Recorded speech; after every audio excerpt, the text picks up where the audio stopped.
Today, we are repairing a 226 to West gear reducer with serious cement slurry contamination. After disassembly, all parts were cleaned, and the required bearings were prepared for replacement.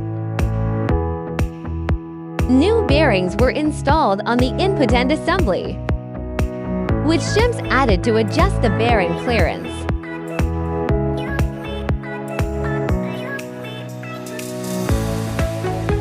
The middle housing ring gear and sun gears were assembled step by step to ensure proper gear meshing.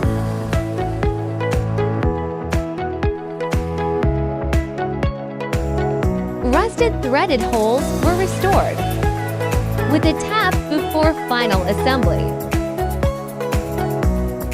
After testing, running the gear reducer showed smooth operation and a successful repair result. Nice.